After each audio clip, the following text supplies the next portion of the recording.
Broadcasting now from the only air-conditioned room in my needlessly large apartment, here is Andrew reads posts from Reddit.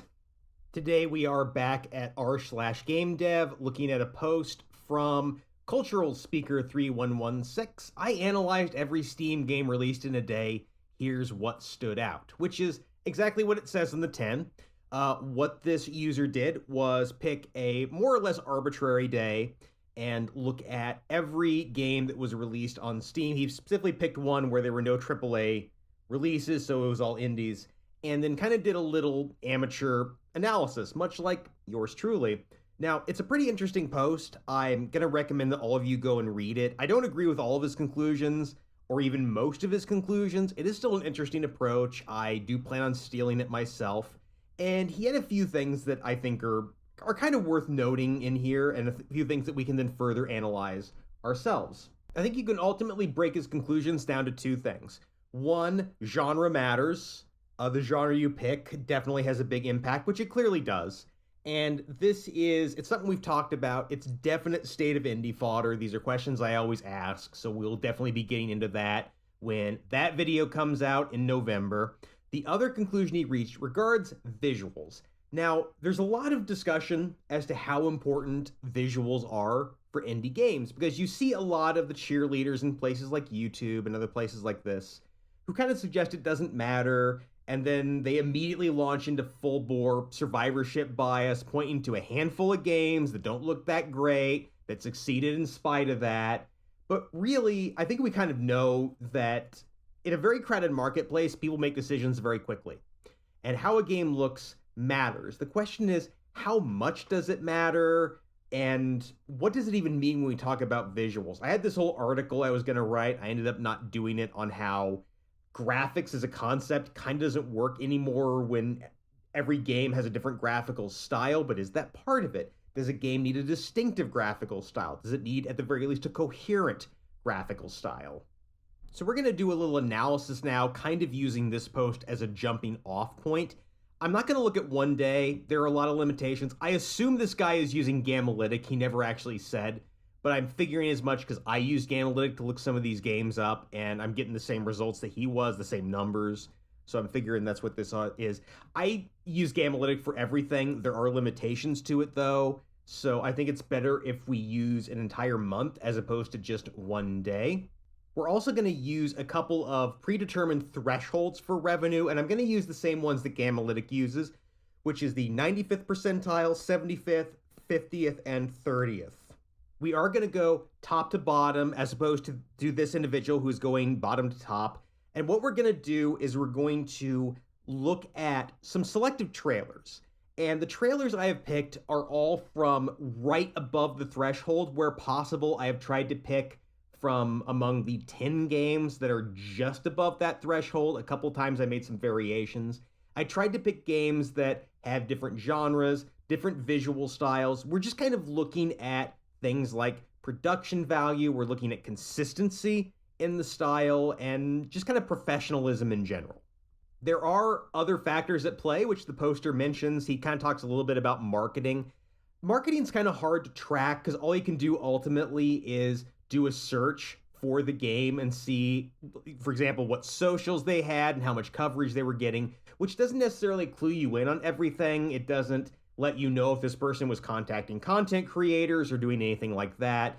So as far as marketing goes, it's kind of just a guessing game, but we'll go ahead and stick with what we do know as we go through these trailers. So we're going to start with the 95th percentile, which thus far, for indie games specifically, games tagged as indie on Steam, the 95th percentile for revenue is $160,000. Now that works out for the games you're going to see. Most of these have sold in the range of 7,000 to 12,000 copies. Realistically speaking, games beyond this point have sold well into the 5-figure range, in some cases into the 6-figure range. Now, you're probably noticing that these are really, even though there's a wide variety in terms of style, these are clearly very high production value games, or at least relatively high production value for games outside of the A-tier space. This is pretty common for games at this level. I will note that most of the games that I review are going to fall into either this category, into this 95th percentile and beyond, or they are right below it. I get a lot of credit for finding and talking about obscure games, but really most of the games I cover are in the top quintile by revenue. The fact that many people haven't heard of them has more to do with the fact that the mainstream video game press and most content creators tend to kind of ignore these. But really, most of the games I cover are in here. So Duck Detective is in here, Cauldron is in here, Nine Kings, what else? Let me find my list here. Dawn Folk is in here, a couple of these others. Gnomes and Pepper just fall just outside of this. So this is most of the games that I cover are in here. And this is kind of the absolute threshold of games that you even might have heard of. Now we are dropping into the 75th percentile, and it's a steep drop. We are down from 160,000 is the cutoff for the 95th percentile, and here it's about $3,000. A deep dip down, but keep in mind, 75th percentile, these games are still doing much better than most of what you see on Steam. Now, a couple things you might notice about the way these games look and what these games are. They're clearly a little bit less polished. They're a little bit lower production value, but these are still games that kind of look okay. They look complete. They were clearly designed by people who are professionals to some extent. We're hitting a lot of minimum thresholds here. Kind of all the trailers are showing original art assets. They have original music. They have at least what appears to be more or less bug-free gameplay. Have really very attractive capsule art, which is what the kind of the initial draw in when you're scrolling through the games on Steam. That little image you get, that's the capsule. We also have decent screenshots and trailers. In short, these are games that are still exhibiting kind of a minimum amount of professionalism, and that does matter. One thing I will take over from the original post is that this is the level where we start to see some of Steam's more unusual niches. We get things like anomaly games, if you're not familiar. That's kind of this combination of hidden object with horror, which they aren't hugely successful, but they're easy to make with a small team, so it's a lot easier to turn a profit with games like this, and that's kind of what you're seeing at this level. I have covered a few games this year that are in this level. This is kind of the minimum level where I'm doing significant coverage. So for example, Sacre Bleu made money at this level, Tempest Tower made money at this level, and depressingly, Sea Frog only made about this much money, which is really kind of sad given how amazing that game was. Now we're down to the median game, the 50th percentile for indies. Now the last category, most of those games sold between a couple hundred and a little over 1,000 copies. At this level, the revenue is $208. That is the median revenue for 2025 thus far, which means that the typical game here has sold less than 100 copies. What amazed me about looking through the games at this level, the ones that only made a few $100s, is many of them still looked kind of okay.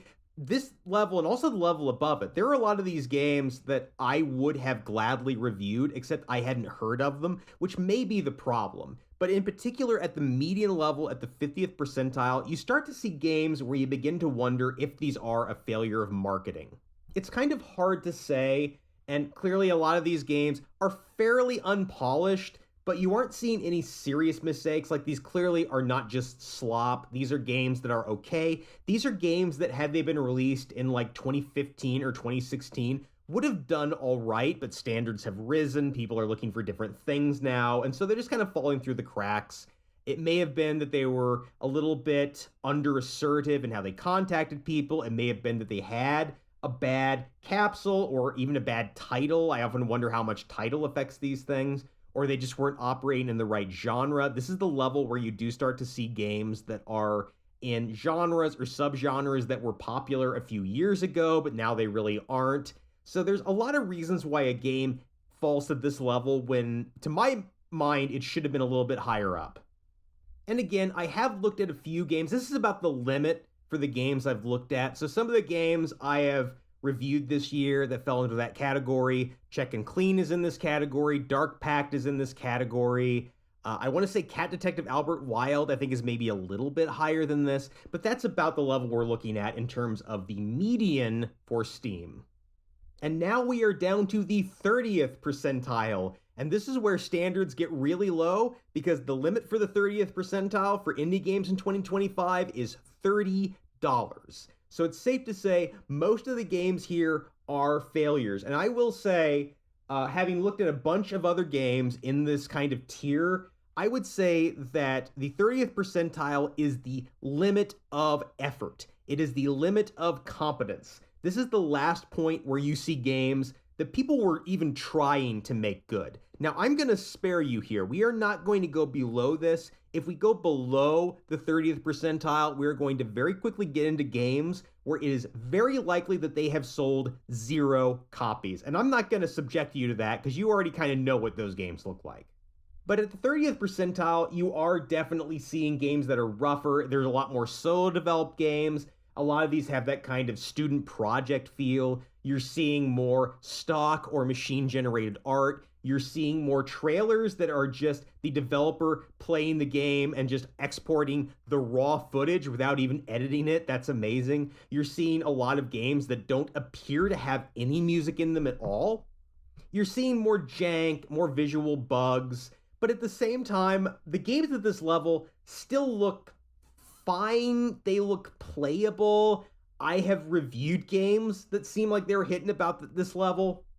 They're just kind of unexceptional for this market. But even that being said, some of these games still seem like if they'd been released earlier, they might have done okay. I am definitely seeing games in this tier that are probably victims of the wrong genre. There's one in here that is like an 8-bit styled platformer, like an NES style platformer that looks fine. I mean, it looks kind of boring, but mainly it's just because it's being released in a genre that peaked years ago. Like, it's just the wrong time for this kind of thing. And that's true for a lot of the games in this category.